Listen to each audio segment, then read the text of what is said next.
and Jinchuriki of the Kyuubi *Oanoki heard from inside his head through the seal, as well as Tsunade, who said it at the same time. I'm not sure what that seal is, Tsuchikage, but we've all heard of your offensive against new Uzumaki no Kuni, Gaara said. Uzumaki is someone I'd openly call a friend, and I know him well enough to say that he is the type of person who would do anything to protect those he considers precious to him. He is someone I would trust with my life, Tsunade said, but I'm curious, what is that seal? To say Oanoki was taken aback would be an understatement. Not only had he had a run-in with the one and only Kyuubi Jinchuriki, but he was also close allies with two of the other Big Five Kages, which was quite unsettling news. For the sake of his pride, he had almost started a war with him. The Tsuchikage had truly forgotten himself, according to what Gaara had said earlier in the meeting. But, after what Madara had said, all of that was becoming irrelevant. He had begun to recall. When he heard Naruto's voice through the seal, Tsuchikage, *Oanoki's head snapped up. It sounded unusually solemn. It appears that the world is about to change. Do as you please, and I will assist you to the best of my ability. The seal allows him to monitor me wherever and whenever he wants, Tsuchikage explained. It allows him to see and hear everything that I see and hear as well as speak to me. The room was filled with looks of surprise, amusement, and embarrassment as a result. Tsunade and Gaara, knowing the kind of person Naruto was at heart, assumed he used the thing to prank the poor old man. When Mizukage remembered how effectively he had dealt with her spies with that ridiculous wild goose chase, the thought entered her mind. Wow. I knew that old pervert taught him Fuinjutsu, but to think he'd gotten this good, Tsunade thought to herself. Naruto, you and I are going to discuss eavesdropping later. Despite being intrigued by the Kyuubi Jinchuriki's obvious skill in Fuinjutsu, the Raikage had more pressing matters to attend to. She, immediately form a search party and contact the village so that the search can begin. Yes, she confirmed. We should tell Team Samui as well, Darui added. Karui and Omoi were both seriously depressed about all of this. Wait, Raikage, said the Tsuchikage. What is it, Tsuchikage? The Akatsuki could be approaching my brother right now. That's exactly it, Tsuchikage said, all eyes on him. This brat said not to worry, he has some of his best escorting Killer Bee to Kumo as we speak. What? Exclaimed the Raikage, surprised. She hurry up and meet with them. What else did he say, Tsuchikage? Tsuchikage, on the other hand, realized that something was wrong. Tsuchikage-sama, the seal. It's gone, Kitsuchi said. The Tsuchikage simply raised his hand to his neck, where the seal was, but all he felt was moisture running down his back and black ink smeared on his finger. Looks like the brat was honest after all, he said, looks like he's gone. In any case, the Mizukage said, we must not allow Madara to obtain the Hachibi or the Kyuubi in order to put a stop to Madara's Moon's Eye plan. They all agreed on that, but Tsuchikage added that, while Madara had the power of 7 Biju, they should also use the power of the Kyuubi and Hachibi as part of their army. Gaara, on the other hand, vehemently denied it, claiming that it was most likely the main reason Madara had declared war in the first place, in order to force them to reveal the two Jinchuriki. To demonstrate the folly of that plan, Naruto and Killer Bee were not the type of ninja who followed orders like other ninja, and Naruto was the leader of his own village. The Tsuchikage was not pleased, but Mifune then demonstrated that this new alliance had the potential for untold power and that even the samurai would join. Returning to Arashigakure. Naruto had completed his technique and, rather than simply releasing the final seal, he had created another. Fu and Kai, good luck. Hinata, who was still in the room with him, looked at him with interest, and when she saw the expression on his face, she became concerned. Is everything alright, Naruto-kun? You told the Tsuchikage who you were and even where the Hachibi was. she inquired. Naruto stood up, rubbing his arms to work out some kinks. He approached the window and gazed out at the village, his village. Is this what it means to carry the world on your shoulders, Hinata-chan? What exactly do you mean, Naruto-kun? Hinata was well aware that the burden of leadership was heavy, and Naruto was not only the Kanshisha of Arashigakure, but also the new head of the ancient Shinobi order. But, up until now, he had done an outstanding job, taking the weight in stride. Perhaps the reality of the situation was beginning to sink in?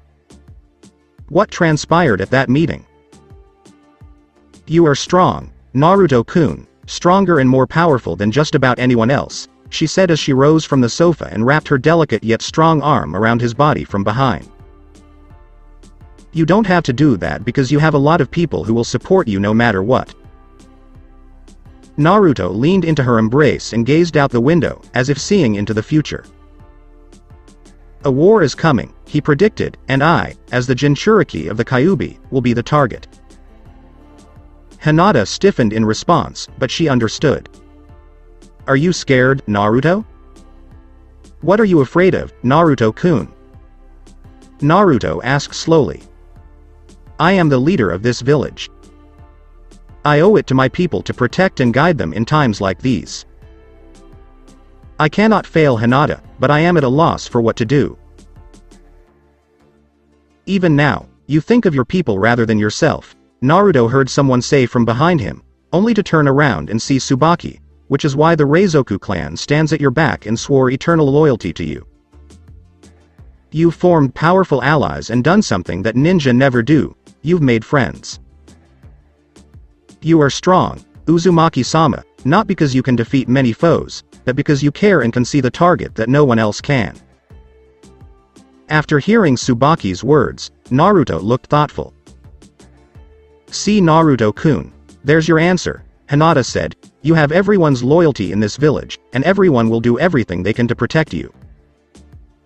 If it's for your loved ones, you'll always know what to do. Naruto smiled and turned to face Hinata, and without warning, he kissed her passionately on the lips, stunning Hinata and leaving her dazed for a moment. Tsubaki knelt with one knee on the floor and her head bowed in unquestioning loyalty after seeing this. What are your instructions, Uzumaki-sama? Naruto's smile then faded away as a solemn expression appeared on his face. Machiko. Naruto yelled, prompting his secretary to rush into the room. Did you call Kanshisha-sama? Under my authority, Arashigakure has temporarily ceased accepting mission requests. Please inform all of our ninja of this, and remind those who are currently on missions that they must return within 2 weeks. Machiko's face flushed at the sudden order. Are they all of them, Kanshisha-sama? She inquired. Yes, all storm ninjas must return to Arashigakure within 2 weeks. I got it, she said.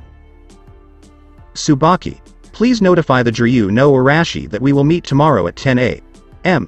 at the usual location. Tsubaki gave a nod. Hinata, summon the Supreme Assembly and have them meet me in the council chamber, he said, turning away from the three and donning his haori. Oh, Machiko. Hi, Kanshisha-sama, she stammered, shaken by the solemn atmosphere. Send a message to the daimyo. The Fourth World War of the Shinobi is about to begin. Everyone's eyes widened at that. They knew it was serious, but they didn't realize how serious it was. You have your orders, Naruto said in a commanding tone they hadn't heard since Akahoshi's failed coup attempt. Now go. Tsubaki, Hinata, and Machiko all left in their own distinct ways, leaving Naruto alone in his office. He, too, left the office after a while. He walked calmly, but each stride was deliberate. War, Naruto reflected, it appears that I may have to accelerate my final development ahead of schedule. So that's it for today. I hope you guys enjoyed it. Don't forget to like, share and subscribe to the channel for more awesome stories like this. Thank you. See you all in my next video.